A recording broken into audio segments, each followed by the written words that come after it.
2024년 11월에 차가운 비가 내리는 오후, 인천 남구의 작은 한의원 앞에서 박민정 씨는 멍하니 서 있었습니다. 62세의 그녀 얼굴에는 12년간의 고단함이 고스란히 새겨져 있었습니다. 어제 어머니의 장례를 마친 지 하루, 평생을 바쳐 모신 어머니가 남긴 것은 한의원 건물에 담보로 잡힌 3억 원의 빚뿐이었습니다. 30년간 정성껏 운영해온 한의원마저 넘겨줘야 하는 상황이었습니다. 12년을 이렇게 모셨는데 민정 씨는 빗속에서 흐느꼈습니다. 하지만 그녀는 아직 몰랐습니다. 어머니가 남긴 진짜 선물이 무엇인지, 그리고 그 선물이 자신의 남은 인생을 어떻게 바꿔놓을지 말입니다. 오늘 여러분께 들려드릴 이야기는 12년간의 간병 끝에 절망에 빠진 딸이 어머니의 마지막 사랑을 발견하게 되는 감동적인 실화입니다. 때로는 가장 큰 시련 뒤에 가장 큰 축복이 기다리고 있다는 것을 보여주는 이야기입니다. 2012년 3월 15일, 봄 기운이 완연한 날이었습니다. 인천 남구에서 30년간 한의원을 운영해온 박민정 씨에게 예상치 못한 소식이 전해졌습니다. 76세의 어머니 김순덕 씨가 뇌출혈로 쓰러지신 것입니다. 선생님, 어머님 상태가 심각합니다. 우측 뇌출혈로 인해 왼쪽 반신 마비 증상이 나타났고 언어 장애도 있습니다. 신경외과 전문의의 차가운 진단이었습니다. 민정 씨는 하늘이 무너지는 것 같았습니다. 평생 건강하셨던 어머니가 갑자기 중풍으로 쓰러지시다니. 더구나 홀몸으로 살아온 지 10년. 이제 누군가 돌봐드려야 하는 상황이 된 것입니다. 의사 선생님, 회복 가능성은 어떻게 되나요? 재활 치료를 꾸준히 받으시면 어느 정도 호전될 수 있지만 완전한 회복은 어려울 것 같습니다. 무엇보다 24시간 보호자가 필요한 상태입니다. 민정 씨는 망설임 없이 결정했습니다. 다른 형제 자매도 있었지만 딸인 자신이 나서야 한다고 생각했습니다. 제가 모실게요. 다른 방법은 생각하지 않겠습니다. 남편 이철수 씨는 걱정스러워했습니다. 여보, 한의원 일도 있고 전문 간병인을 두는 게 어떨까? 안 돼요. 내 어머니는 내가 모셔야 해요. 남이 어떻게 정성껏 돌볼 수 있겠어요? 민정 씨의 의지는 확고했습니다. 그 순간부터 그녀의 12년 간병 생활이 시작되었습니다. 처음 몇 개월은 희망적이었습니다. 어머니는 재활치료에 적극적으로 참여하셨고 조금씩 호전되는 모습을 보이셨습니다. 민정 씨는 낮에는 한의원을 운영하고 저녁에는 어머니를 돌봤습니다. 어머니, 오늘 물리치료 어떠셨어요? 고마워. 어머니는 어눌한 발음으로 감사 인사를 표했습니다. 괜찮으세요. 금방 나아지실 거예요. 하지만 현실은 녹록지 않았습니다. 어머니의 상태는 더 이상 좋아지지 않았고 오히려 서서히 악화되기 시작했습니다. 2년이 지나면서 어머니는 스스로 움직이기 어려워지셨고 기저귀를 차야 하는 상황이 되었습니다. 민정 씨는 어머니를 한의원 2층으로 모셔와서 함께 생활하기 시작했습니다. 낮에는 환자를 보고 저녁에는 어머니를 돌보는 이중생활이 시작된 것입니다. 민정아, 미안하다. 내가 너무 짐이 되는 것 같아. 무슨 말씀이세요? 어머니가 저를 키워주셨는데 이제 제가 모시는 게 당연한 거죠. 하지만 마음과 달리 현실은 점점 더 힘들어졌습니다. 밤에는 이에 3시간마다 깨서 어머니 상태를 확인해야 했고 기저귀를 갈아드리고 약을 먹여드려야 했습니다. 충분한 잠을 잘 수 없어 낮에 환자를 볼 때도 집중하기 어려웠습니다. 더욱 힘든 것은 사회적 관계의 단절이었습니다. 친구들과의 만남은 물론이고 가족 모임에도 참석하기 어려워졌습니다. 어머니를 혼자 두고 갈 수 없었기 때문입니다. 민정 씨, 요즘 모임에 안 나오시네요. 괜찮으세요? 대학 동창이 안부를 물었습니다. 어머니 간병 때문에 시간이 없어서요. 미안해요. 간병인을 구하시면 안 되나요? 그래도 내 어머니인데. 남이 돌보는 것과는 다르죠. 민정 씨는 점점 고립되어 갔습니다. 하지만 그녀에게는 한 가지 버팀목이 있었습니다. 바로 어머니와 남편이 했던 약속이었습니다. 어느 날 어머니가 민정 씨의 손을 잡고 말씀하셨습니다. 민정아, 내가 이렇게 오래 살 줄 몰랐다. 내가 이렇게 정성껏 모셔주는데 어머니, 그런 말씀 마세요. 우리 집, 한의원, 건물 다 내 거다. 내가 이렇게 고생하는데 당연한 거 아니겠니? 남편 철수 씨도 옆에서 거들었습니다. 그럼요, 어머니. 민정이가 이렇게 모시는데 당연히 보답을 받아야죠.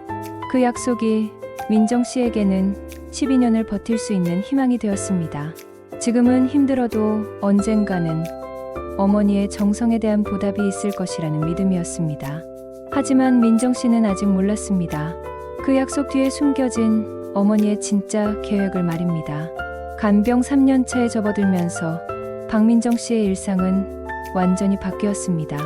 새벽 3시, 어머니의 신음소리에 잠을 깼습니다. 기저귀를 확인하니 교체해야 할 상황이었습니다. 어머니, 잠깐만요.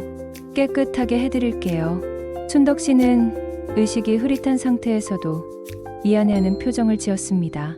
민정 씨는 능숙하게 기저귀를 갈아주고 욕창 방지를 위해 자세를 바꿔드렸습니다. 다시 주무세요. 편안히 쉬세요. 하지만 민정 씨 자신은 다시 잠들기 어려웠습니다. 한 번 깨면 머릿속에 온갖 걱정이 밀려들었습니다. 한의원 운영비, 어머니 의료비, 그리고 점점 줄어드는 환자 수. 아침 6시, 민정 씨는 어머니의 아침 식사 준비를 시작했습니다. 연하곤란이 있어서 모든 음식을 갈아서 죽처럼 만들어야 했습니다. 한 숟가락씩 정성스럽게 떠먹여드리는데 30분이 걸렸습니다. 맛있게 드세요, 어머니. 오늘은 호박죽에 달고기를 갈아 넣었어요. 춘덕 씨는 고개를 끄덕이며 감사의 표현을 했습니다. 말이 어눌해져서 긴 대화는 어려웠지만 눈빛만으로도 마음이 통했습니다. 오전 9시, 한의원 문을 열면서 민정 씨의 진짜 하루가 시작되었습니다.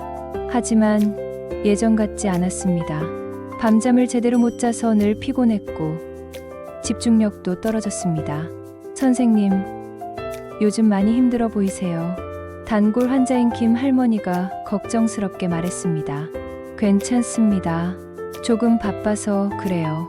어머님 간병하신다면서요? 정말 효녀세요. 민정 씨는 쓰게 웃었습니다. 효녀라는 말이 위로가 되기보다는 부담으로 느껴졌습니다. 점심시간에는 급히 2층으로 올라가 어머니 식사를 챙겨드렸습니다. 가끔 어머니가 식사를 거부하실 때가 있었는데 그럴 때마다 민정 씨는 애가 탔습니다. 어머니, 조금이라도 드세요. 힘이 없으면 어떻게 해요? 배가 안 고파. 그래도 약이라고 생각하고 드세요. 이런 실랑이가 매일 반복되었습니다. 점심시간이 끝나면 다시 1층으로 내려와서 오후 환자들을 봐야 했습니다. 저녁이 되면 더욱 바빠졌습니다. 어머니 저녁 식사, 약 복용, 그리고 전신 마사지까지. 욕창 방지를 위해서는 2시간마다 자세를 바꿔드려야 했습니다. 민정아, 너 때문에 내가 더 오래 사는 것 같다. 춘덕 씨가 어눌한 발음으로 말했습니다. 당연히 오래 사셔야죠. 저는 어머니가 건강해지시는 게 소원이에요. 하지만 현실은 그렇지 않았습니다. 어머니의 상태는 조금씩 나빠지고 있었고 민정 씨의 체력도 한계에 달했습니다. 가장 힘든 것은 사회적 고립이었습니다. 친구들과의 연락이 점점 뜸해졌고 가족 모임에도 참석하기 어려웠습니다. 민정 씨, 오랜만이네요. 요즘 어떻게 지내세요? 우연히 마주친 옛 동료가 반갑게 인사했습니다. 그냥 바쁘게 지내고 있어요. 한의원 일이 많으신가 봐요. 어머니 간병도 하고 있어서요. 아, 그러셨구나. 힘드시겠어요. 짧은 대화였지만 민정 씨는 자신이 얼마나 외로워졌는지 깨달았습니다. 예전에는 당연하게 나눴던 일상적인 대화조차 이제는 사치가 되어버렸습니다. 경제적 부담도 점점 커졌습니다. 어머니의 의료비, 간병용품비, 그리고 영양제비까지 한의원 수입만으로는 감당하기 어려워졌습니다. 여보, 우리 예금이 많이 줄었어요. 남편 철수 씨가 걱정스럽게 말했습니다. 어머니 의료비 때문에 어쩔 수 없어요. 조금만 더 버텨요. 그래도 한계가 있지 않을까요? 요양원을 알아봐야 하는 거 아닐까요? 안 돼요. 어머니를 남에게 맡길 수는 없어요. 민정 씨는 단호했습니다. 아무리 힘들어도 직접 모셔야 한다고 생각했습니다. 그런 민정 씨에게 버팀목이 된 것은 어머니와 남편의 약속이었습니다. 민정아, 내가 이렇게 고생하는데 우리가 보답을 안 할 수 있겠니? 순덕 씨가 가끔씩 말씀하셨습니다. 한의원 건물은 어차피 내 거야. 내가 30년간 여기서 일했는데 당연한 거 아니겠니? 그 말이 민정 씨에게는 희망이었습니다. 지금은 힘들어도 언젠가는 보상이 있을 것이라는 믿음으로 버텼습니다. 하지만 5년이 지나면서 민정 씨의 건강도 나빠지기 시작했습니다. 만성 피로, 어깨 통증, 그리고 우울감까지 자신도 환자가 되어가고 있었습니다. 그럼에도 불구하고 민정 씨는 포기하지 않았습니다. 어머니에 대한 사랑과 효도의 마음, 그리고 언젠가 받을 보상에 대한 기대로 12년의 긴 터널을 걸어가고 있었습니다. 간병 7년차에 접어들면서 박민정 씨는 점점 지쳐가고 있었습니다. 하지만 그녀를 버티게 해준 것은 어머니와 가족들의 지속적인 약속이었습니다. 2019년 가을, 어머니의 상태가 더욱 악화되었습니다. 이제는 스스로 몸을 움직일 수 없어서 모든 것을 도움을 받아야 했습니다. 민정 씨는 밤낮 없이 어머니를 돌봐야 했습니다. 민정아, 내가 너무 오래 사는 것 같다. 순덕 씨가 미안해하며 말씀하셨습니다. 무슨 말씀이세요? 어머니가 오래 사시는 게 제 소원인걸요. 그래도 내가 너무 힘들어하는 것 같아서. 민정 씨는 어머니의 손을 꼭 잡았습니다. 어머니, 덕분에 제가 사람다운 사람이 됐어요. 이제 제가 어머니께 보답할 차례죠. 그때 순덕 씨가 중요한 말을 꺼냈습니다. 민정아, 한의원 건물 이미 내 이름으로 해놨다. 민정 씨는 깜짝 놀랐습니다. 어머니, 정말요? 응. 내가 이렇게 고생하는데 당연한 거 아니겠니? 30년간 여기서 한의원 운영한 것도 내 공로고 남편 철수 씨도 거들었습니다. 그럼요, 어머니.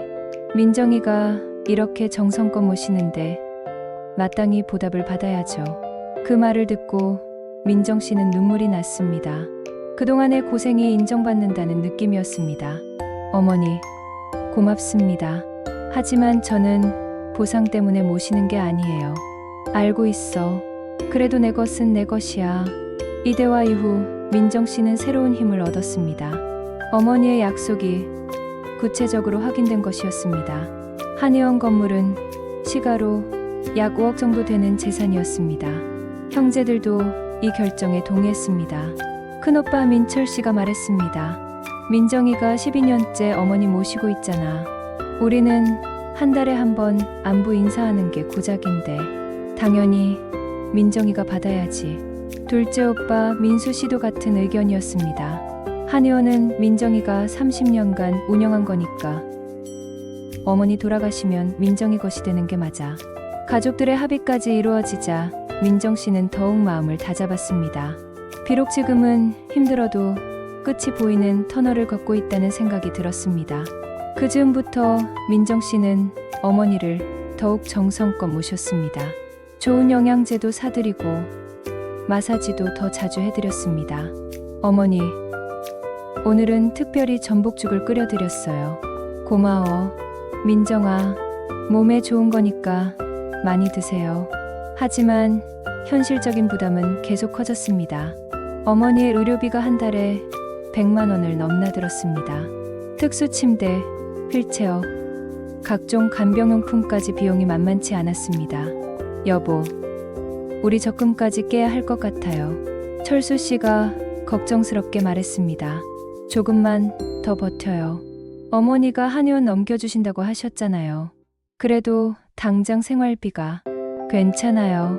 한의원은 5억 정도 되니까 모든 게 해결될 거예요. 민정 씨는 어머니의 약속을 믿고 있었습니다.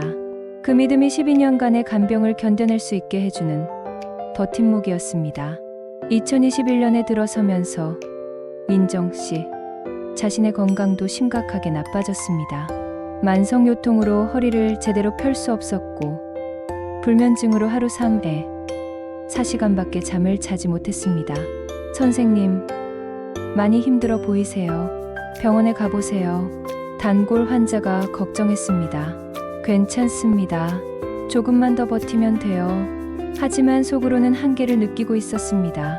가끔 어머니를 돌보다가 쓰러질 것 같은 순간도 있었습니다. 그런 민정 씨를 보며 순덕 씨도 마음이 아팠습니다. 민정아, 너 많이 힘들지? 괜찮아요, 어머니. 건강하신 게 다행이에요. 내가 너무 오래 사는 것 같아. 그런 말씀 마세요. 저는 어머니가 100세까지 사셨으면 좋겠어요. 하지만 순덕 씨의 상태는 점점 나빠지고 있었습니다. 2022년부터는 의식이 흐려지는 시간이 많아졌고 식사량도 현저히 줄었습니다. 민정 씨는 더욱 간절해졌습니다. 12년간의 간병이 마지막 단계에 와 있다는 것을 직감했습니다. 어머니, 조금만 더 힘내세요. 제가 끝까지 모실게요. 그리고 마음속으로는 어머니의 약속을 생각했습니다. 한의원 건물, 그것이 12년간의 고생에 대한 정당한 보상이라고 믿었습니다. 하지만 민정 씨는 아직 몰랐습니다.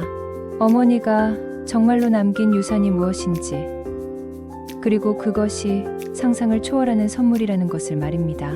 2024년 초, 순덕 씨의 상태가 급격히 나빠졌습니다. 이제 정말 마지막이 다가오고 있다는 것을 모든 가족이 느꼈습니다. 민정 씨는 마지막까지 최선을 다했습니다.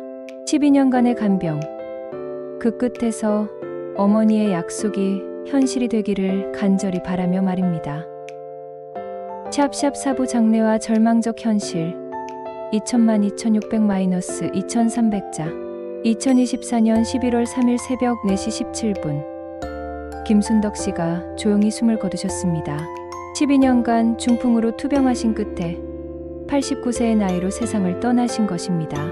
어머니, 민정 씨는 어머니의 차가워진 손을 잡고 흐느꼈습니다. 12년간 매일 밤 어머니의 호흡 소리를 들으며 잠들었던 민정 씨에게 갑작스러운 정적은 견디기 어려운 상실감이었습니다. 여보, 진정해요. 어머님도 이제 편안하게 쉬실 거예요. 남편 철수 씨가 위로했습니다. 장례 준비가 시작되었습니다. 12년간 어머니를 헌신적으로 모신 민정 씨를 보며 조문객들은 모두 감탄했습니다. 정말 효녀세요. 12년을 이렇게 정성껏 모시기가 쉽지 않은데 요즘 같은 세상에 이런 딸이 어디 있어요. 어머님이 복 많으셨겠어요. 하지만 민정 씨는 칭찬보다는 상실감이 더 컸습니다. 12년이라는 세월이 한순간에 끝나버린 현실감이 아직 오지 않았습니다. 장례 3일째 되는 날, 가족들이 모여 유산 정리에 대해 이야기했습니다.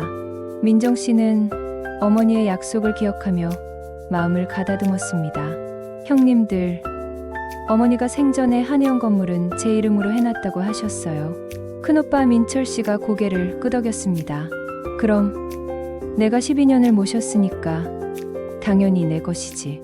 둘째 오빠 민수 씨도 동의했습니다.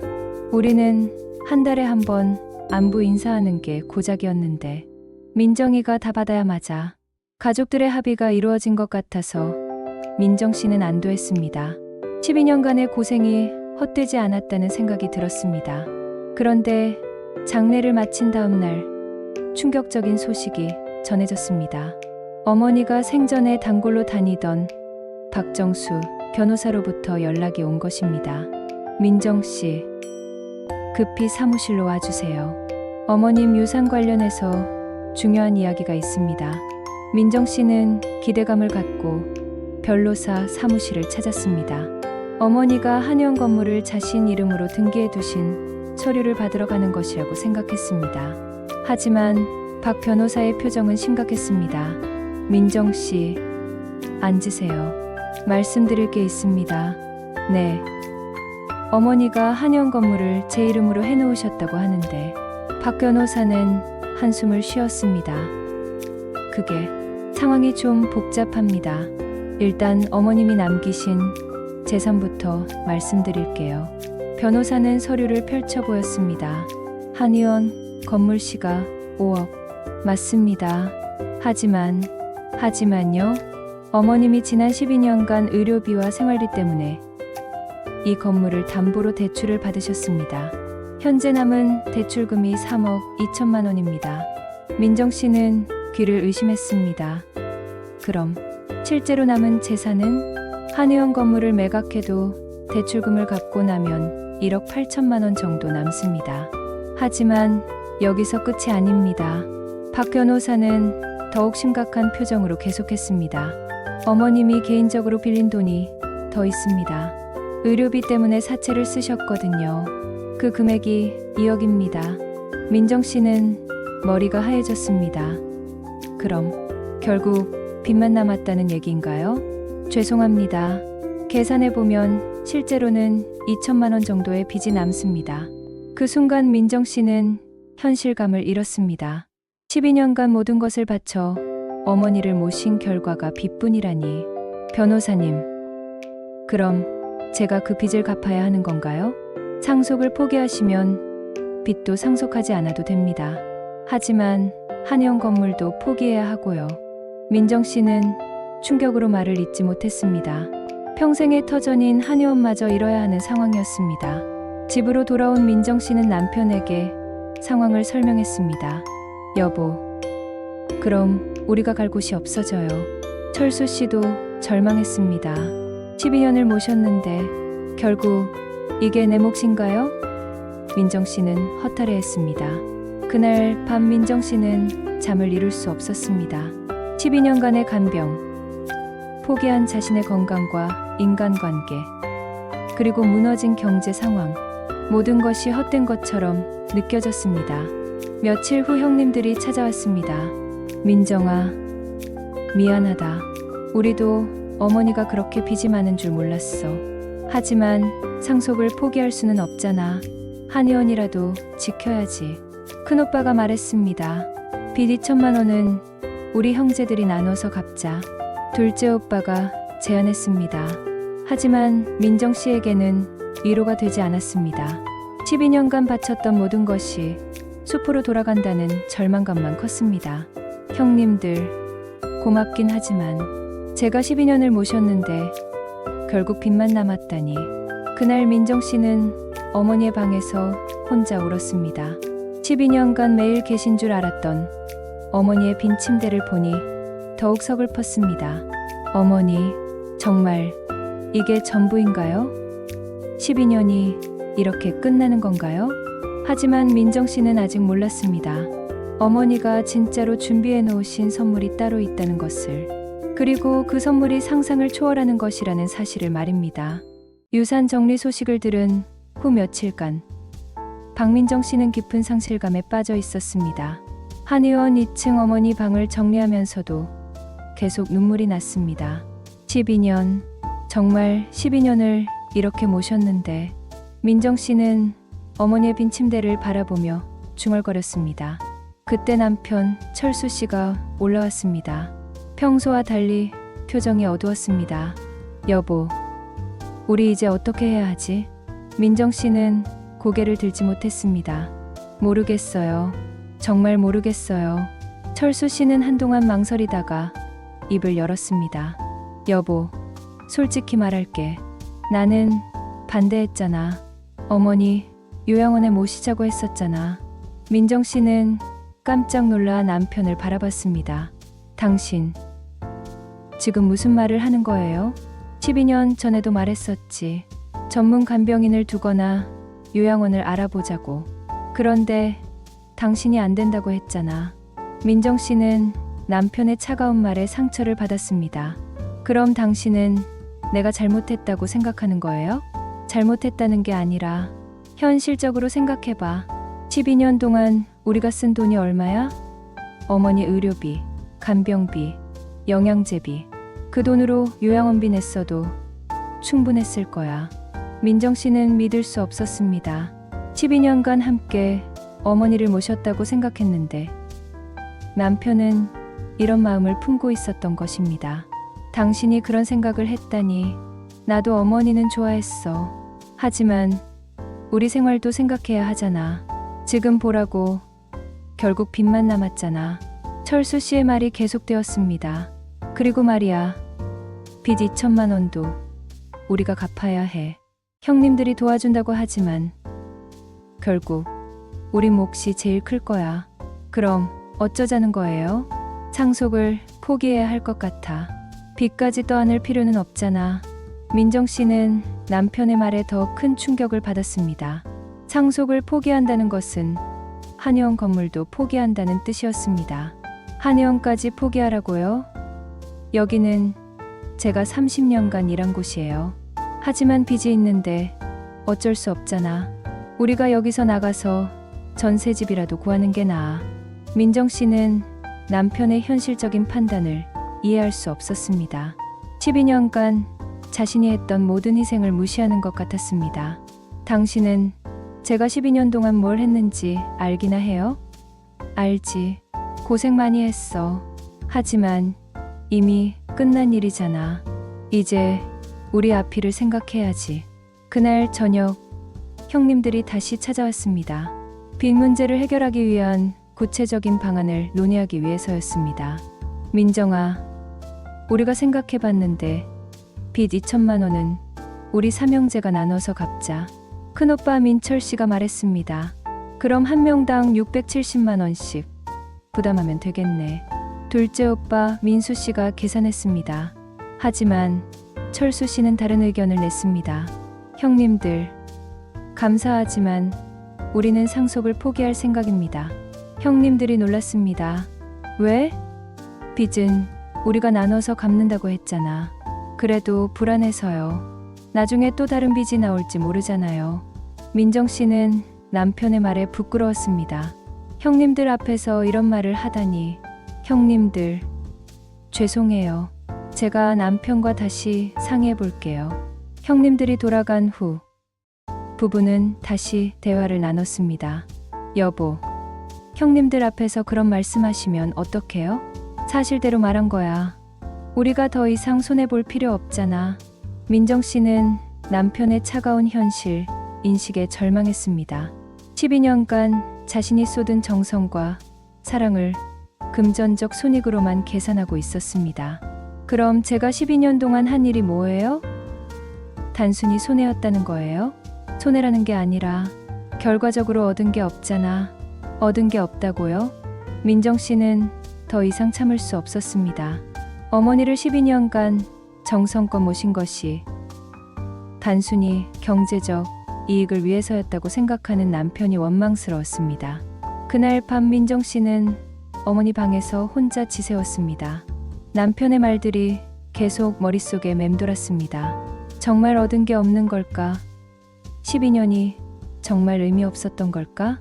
하지만 민정 씨는 그렇게 생각하고 싶지 않았습니다. 어머니와 보낸 12년이 비록 경제적으로는 손해였을지 몰라도 인간적으로는 분명 가치 있는 시간이었다고 믿고 싶었습니다.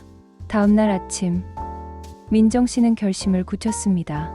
나는 상속을 포기하지 않겠어요. 여보, 왜 그래? 빚까지 떠안을 필요 없다고 했잖아. 빚이 있어도 어머니가 남긴 건 받을 거예요. 그게 12년에 대한 예의예요. 철수 씨는 더 이상 말리지 않았습니다. 아내의 완고한 의지를 알았기 때문입니다. 며칠 후, 민정 씨는 혼자서 어머니 방 정리를 시작했습니다. 12년간 쓰시던 물건들을 하나하나 정리하면서 추억에 잠겼습니다. 어머니, 정말 이게 전부인가요? 제가 뭔가 놓친 건 없을까요?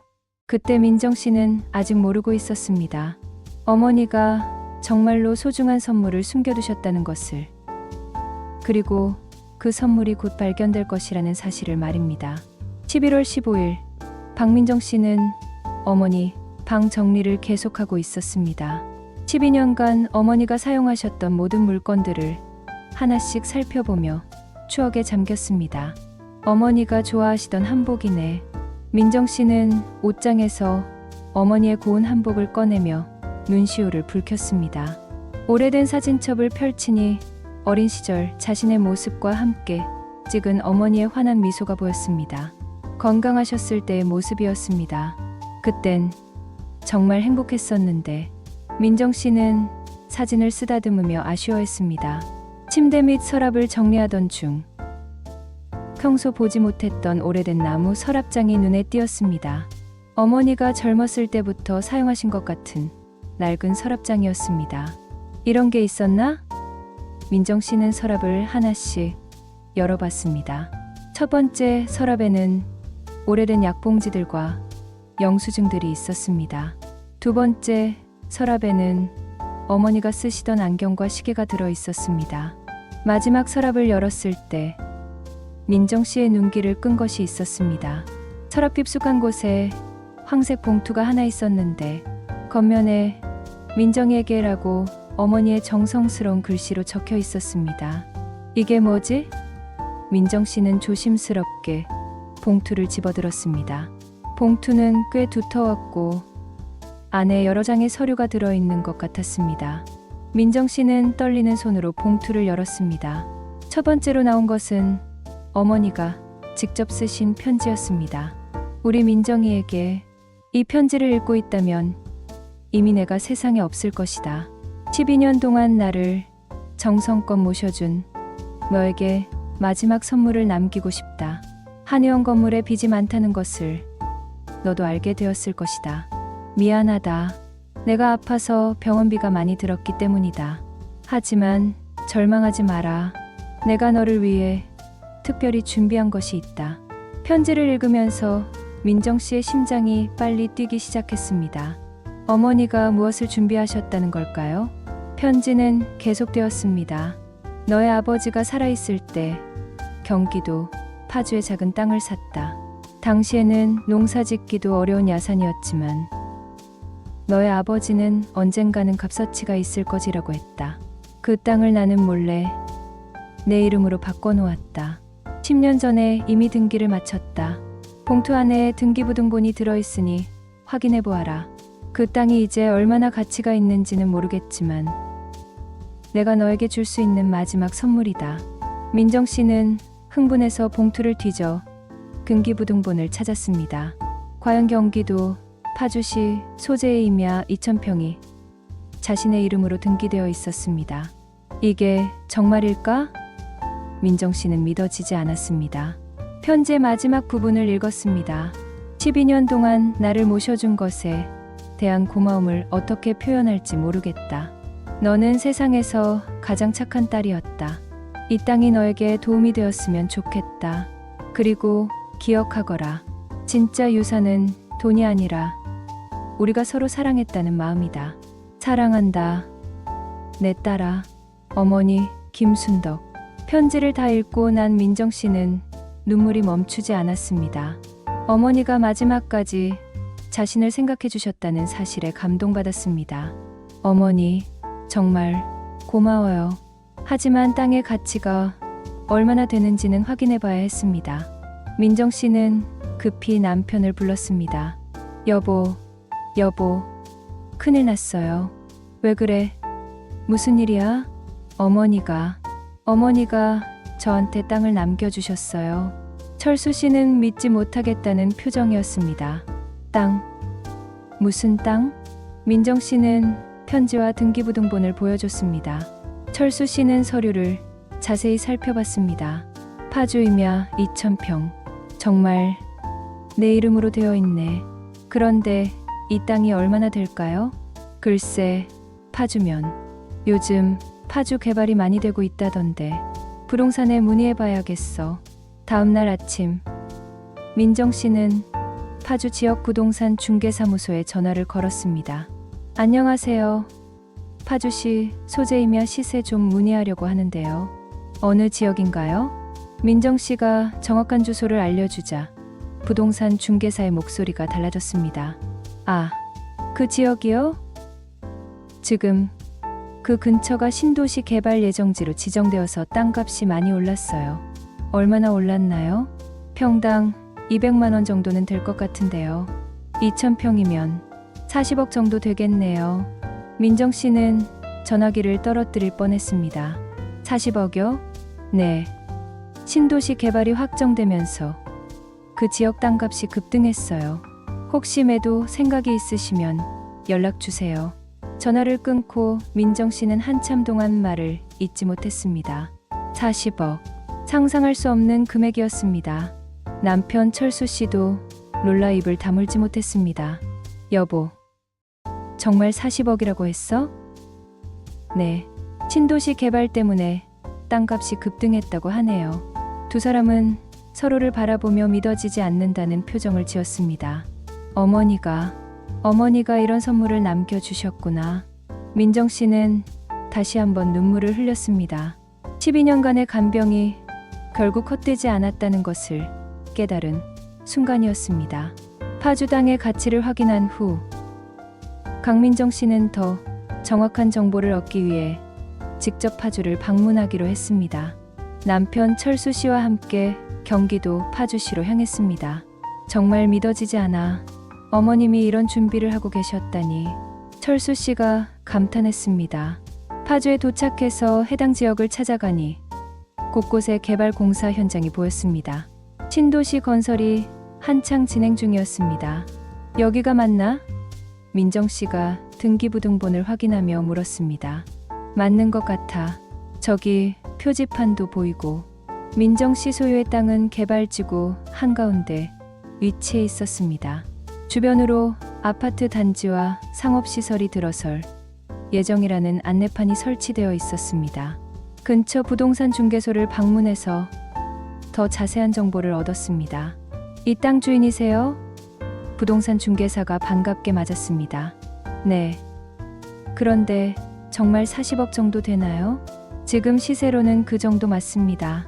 하지만 개발이 완료되면 더 오를 가능성도 있어요. 중개사는 상세한 자료를 보여주며 설명했습니다.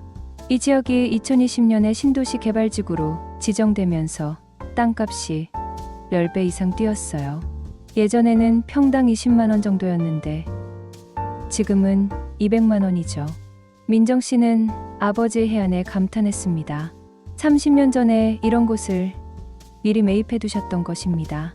개발이 언제 완료되나요? 2026년 말 예정입니다. 그때까지는 더 오를 가능성이 높아요. 집으로 돌아오는 길에 민정 씨는 복잡한 심경이었습니다. 여보, 이제 어떻게 해야 할까요? 일단 변호사님께 상의해봐야겠어. 세금 문제도 있을 거고. 다음 날 박정수 변호사를 찾아가서 상황을 설명했습니다. 민정 씨, 정말 대단한 일이군요.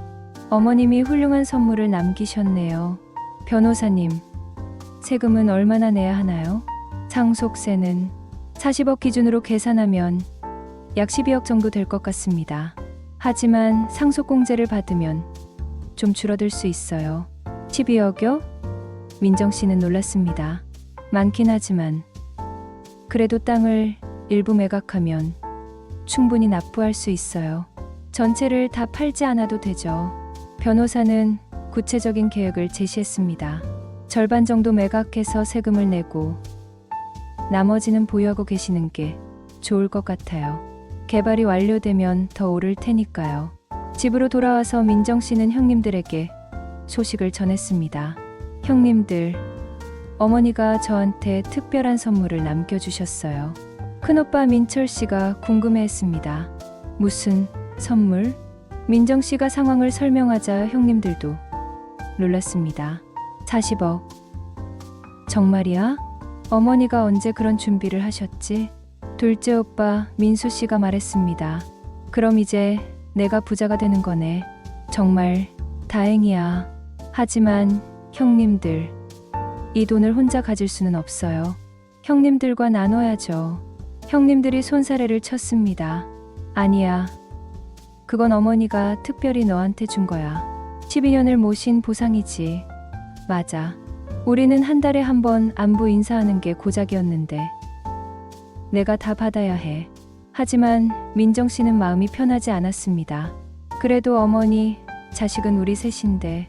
민정아, 어머니 뜻을 거스르지 마. 그 돈은 내가 받을 자격이 있어. 며칠 후, 민정 씨는 남편과 함께 앞으로의 계획을 세웠습니다. 여보, 절반 정도 팔아서 세금 내고 한의원 빚도 갚고 그러면 아직도 많이 남겠네. 그럼 이제 한의원도 편하게 운영할 수 있겠어. 빚 걱정 안 하고. 민정 씨는 어머니의 편지를 다시 읽어봤습니다. 특히 마지막 문장이 마음에 와닿았습니다. 진짜 유산은 돈이 아니라 우리가 서로 사랑했다는 마음이다. 맞아요, 어머니. 진짜 유산은 사랑이었구나. 그날 밤 민정 씨는 오랜만에 깊은 잠에 빠져들었습니다. 12년간의 고생이 헛되지 않았다는 안도감과 함께 어머니의 깊은 사랑을 느끼며 말입니다. 하지만 민정 씨는 이 돈을 어떻게 사용할지 아직 결정하지 못했습니다. 어머니의 뜻에 맞게 의미 있게 쓰고 싶다는 생각뿐이었습니다. 어머니, 이 소중한 선물을 어떻게 사용해야 할까요? 민정 씨는 어머니의 사진 앞에서 조용히 물어봤습니다. 그 대답은 곧 찾을 수 있을 것 같았습니다. 어머니의 사랑만큼 따뜻한 방법으로 말입니다. 파주당의 가치를 확인한 지 일주일 후, 박민정 씨는 다시 어머니의 편지를 읽어보며 깊은 생각에 잠겼습니다. 편지 속에서 어머니가 강조한 진짜 유산은 돈이 아니라 사랑이라는 말씀이 계속 마음에 남았습니다. 어머니가 정말 전하고 싶으셨던 메시지가 뭘까? 민정 씨는 혼자 중얼거렸습니다. 그날 오후, 어머니를 12년간 모시면서 간골이 된 김 할아버지가 한의원을 찾아왔습니다. 80세가 넘은 할아버지는 어머니의 부음을 늦게 들으셨던 분이었습니다. 선생님, 어머님이 돌아가셨다면서요? 참 좋은 분이셨는데. 네, 할아버지, 고맙습니다. 그런데 선생님, 어머님이 돌아가시기 전에 저한테 하신 말씀이 있어요. 민정 씨가 귀를 기울였습니다. 무슨 말씀이세요? 어머님이 그러시더라고요. 우리 민정이가 12년을 나를 모셨는데 그 사랑을 세상에 나누어 줬으면 좋겠다고요. 민정 씨는 가슴이 뭉클해졌습니다. 그런 말씀을 하셨다고요? 네. 그리고 또 이런 말씀도 하셨어요. 돈으로 살 수 없는 게 사랑인데 우리 민정이가 그걸 보여줬다. 이제 그 사랑을 더 많은 사람들과 나누면 좋겠다고요. 할아버지의 말을 들으며 민정 씨는 어머니의 진정한 뜻을 이해하기 시작했습니다. 할아버지, 혹시 어머니가 다른 말씀도 하셨나요? 그리고 내가 민정이한테 줄 수 있는 마지막 선물이 있는데 그걸로 많은 사람들을 도왔으면 좋겠다고도 하셨어요. 민정 씨는 깨달았습니다. 어머니가 남긴 40억의 땅은 단순히 개인적인 보상이 아니라 세상에 사랑을 나누라는 메시지였던 것입니다. 그날 저녁, 민정 씨는 남편과 이 이야기를 나눴습니다. 여보, 어머니가 정말 원하신 게 뭔지 알 것 같아. 뭔데? 이 돈을 혼자만 갖지 말고 세상에 도움이 되는 일에 써달라는 뜻인 것 같아. 철수 씨는 고개를 끄덕였습니다. 그럴 수도 있겠네. 어머님답긴 하지. 며칠 후, 민정 씨는 구체적인 계획을 세우기 시작했습니다. 어머니의 뜻을 실현할 방법을 찾고 싶었습니다. 먼저 파주 땅의 절반을 매각해서 상속세를 내고 한의원 빚도 갚았습니다. 그래도 약 15억 정도의 돈이 남았습니다. 이 돈을 어떻게 사용할까? 민정 씨는 고민했습니다. 그때 오랜만에 대학 동창 수진이가 연락을 했습니다. 수진이는 사회복지사로 일하면서 독거노인 돌봄 사업을 하고 있었습니다. 민정아, 오랜만이야. 어머님이 돌아가셨다면서? 정말 고생 많았어. 고마워, 수진아. 그런데 너한테 부탁할 게 있어.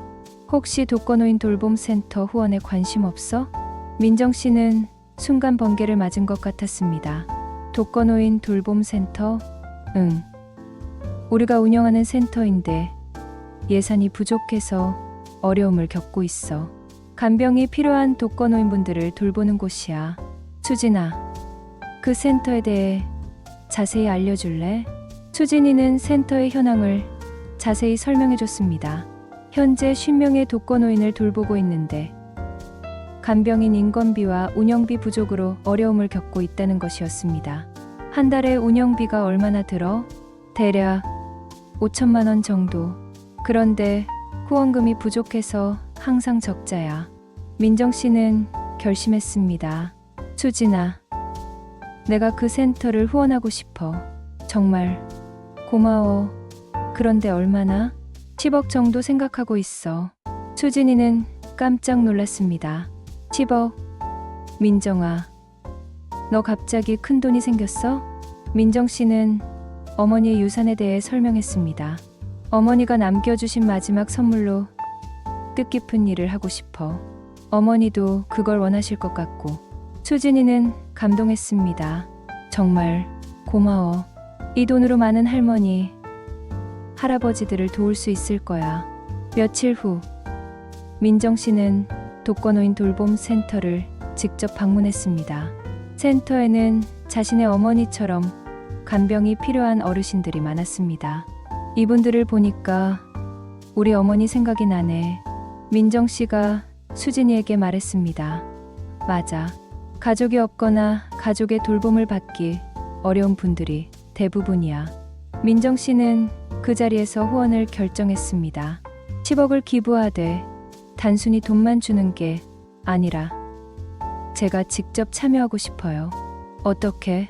한의사니까 침술 치료나 상담도 해드리고 가끔 봉사도 오고 싶어요. 수진이는 기뻤습니다. 정말 고마워.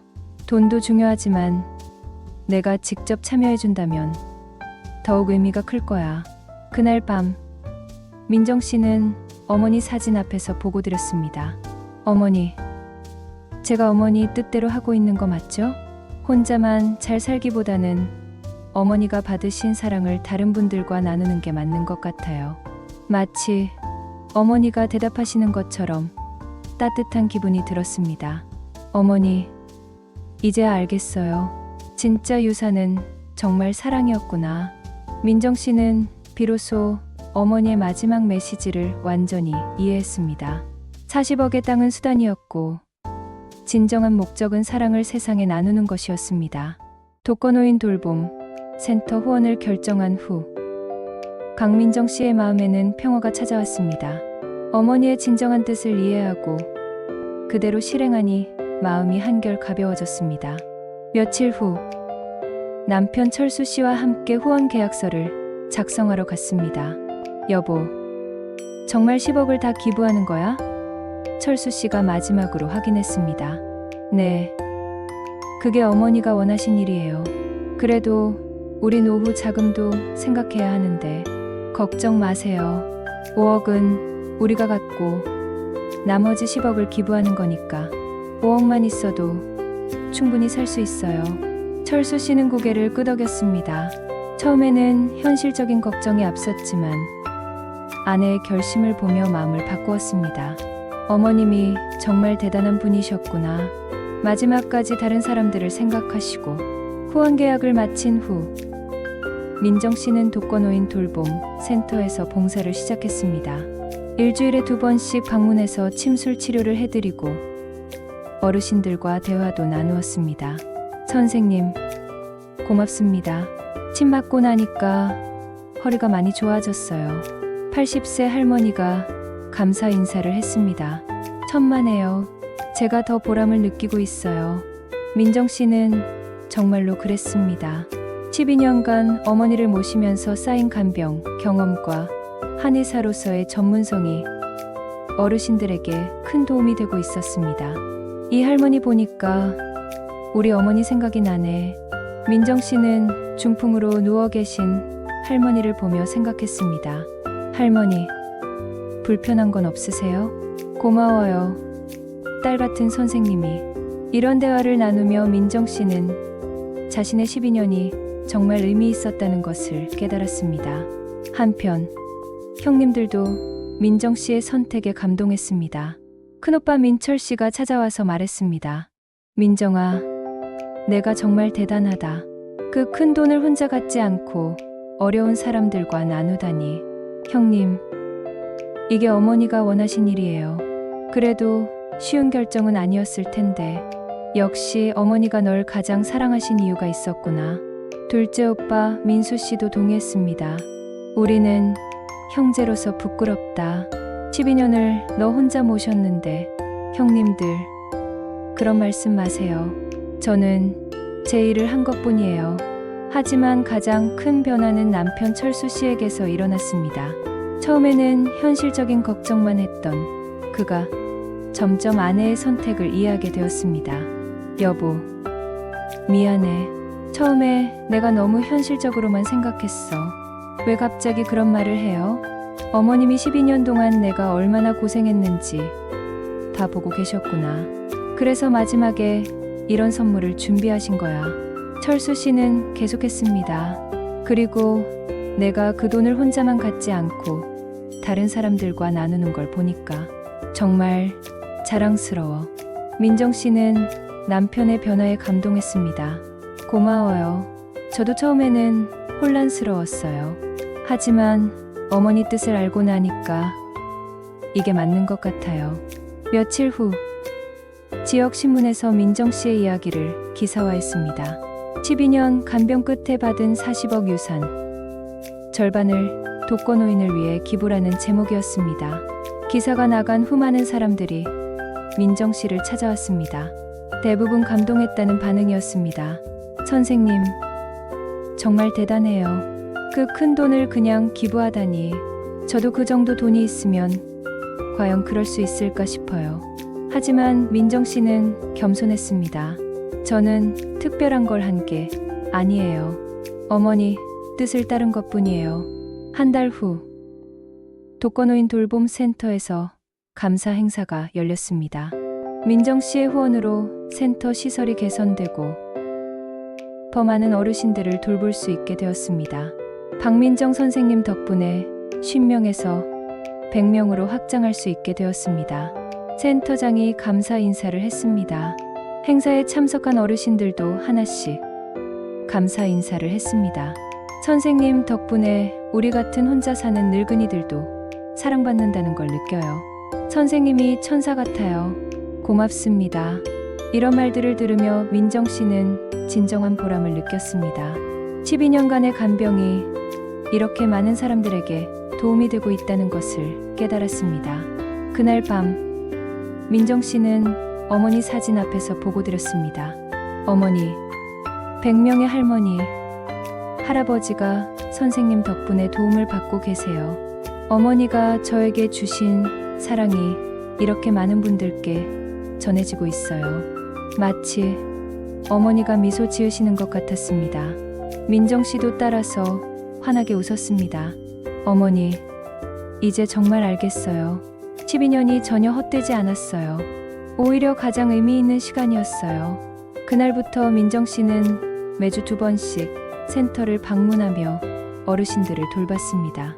자신의 경험을 바탕으로 간병 노하우도 전수하고 가족들을 위한 상담도 해주었습니다. 이제야 제 인생의 진짜 목적을 찾은 것 같아요. 민정 씨는 진심으로 그렇게 생각했습니다. 그로부터 6개월이 지난 2025년 5월, 박민정 씨는 완전히 새로운 삶을 살고 있었습니다. 한의원 운영과 함께 독거노인 돌봄 센터에서의 봉사가 일상이 되었습니다. 선생님, 오늘도 오셨네요. 센터의 김 할머니가 반갑게 맞았습니다. 네, 할머니. 오늘 컨디션은 어떠세요? 선생님, 덕분에 매일매일이 고마워요. 민정 씨가 후원한 독거노인 돌봄 센터는 이제 지역의 명소가 되었습니다. 100명의 어르신이 정성스러운 돌봄을 받고 있었고 가족들의 만족도도 높았습니다. 어머니를 이런 곳에 모실 수 있어서 정말 다행이에요. 한 가족이 감사 인사를 했습니다. 우리 아버지가 여기 계신 후로 정말 밝아지셨어요. 이런 말들을 들을 때마다 민정 씨는 보람을 느꼈습니다. 자신의 12년간의 경험이 이렇게 많은 사람들에게 도움이 되고 있다는 것이 신기하기도 했습니다. 어느 날 지역 방송국에서 민정 씨를 인터뷰하고 싶다는 요청이 왔습니다. 시청자들이 선생님 이야기에 많은 관심을 보이고 계십니다. 인터뷰를 해주실 수 있나요? 민정 씨는 처음에는 망설였지만 더 많은 사람들에게 메시지를 전할 수 있다는 생각에 인터뷰에 응했습니다. 12년간의 간병이 힘들지 않으셨나요? 기자가 물었습니다. 힘들었죠. 하지만 지금 생각해보니 그 시간이 가장 소중했어요. 어머니와 함께한 마지막 시간이었고 사랑을 배운 시간이었거든요. 40억의 유산 중 절반을 기부하신 이유는 무엇인가요? 어머니가 마지막에 남겨주신 편지를 읽고 깨달았어요. 진짜 유산은 돈이 아니라 사랑이라는 것을, 그 사랑을 혼자만 간직하면 안 된다는 것을. 앞으로의 계획은 어떻게 되시나요? 계속해서 센터에서 봉사할 예정이에요. 그리고 간병으로 어려움을 겪는 가족들에게 도움을 주고 싶어요. 인터뷰가 방송된 후 전국에서 연락이 왔습니다. 비슷한 상황을 겪고 있는 가족들, 간병 경험을 나누고 싶다는 사람들, 그리고 민정 씨의 이야기에 감동받았다는 분들까지. 선생님, 저희 어머니도 치매로 고생하고 계신데 어떻게 해야 할지 모르겠어요. 12년을 어떻게 버티셨는지 정말 궁금해요. 저는 2년 만에 지쳐서. 민정 씨는 이런 연락들을 받을 때마다 자신의 경험을 나누었습니다. 힘든 건 당연해요. 하지만 그 시간이 정말 소중한 시간이라는 걸 나중에 깨달으시게 될 거예요. 몇 달 후, 민정 씨는 간병 가족들을 위한 상담 프로그램을 시작했습니다. 매월 한 번씩 모여서 서로의 경험을 나누고 정보도 교환하는 모임이었습니다. 간병은 혼자 하는 게 아니에요. 우리가 서로 도우면 할 수 있어요. 민정 씨가 첫 모임에서 말했습니다. 선생님 말씀에 용기가 나요. 40대 며느리가 감사 인사를 했습니다. 2025년 11월 어머니가 돌아가신 지 1년이 되는 날이었습니다. 민정 씨는 어머니 무덤을 찾았습니다. 어머니, 벌써 1년이 지났어요. 민정 씨는 어머니 묘비 앞에서 조용히 말했습니다. 어머니가 남겨주신 선물로 100명의 할머니, 할아버지를 돌보고 있어요. 그리고 간병으로 어려움을 겪는 가족들도 도와드리고 있고요. 묘비에 새겨진 어머니 이름을 쓰다듬으며 민정 씨는 계속했습니다. 처음에는 12년이 너무 힘들었어요.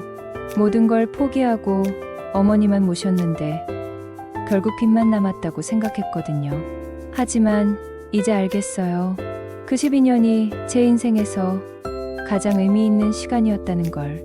어머니께 사랑을 배웠고 그 사랑을 세상에 나누는 법도 배웠어요. 바람에 흔들리는 국화꽃을 보며 민정 씨는 미소를 지었습니다.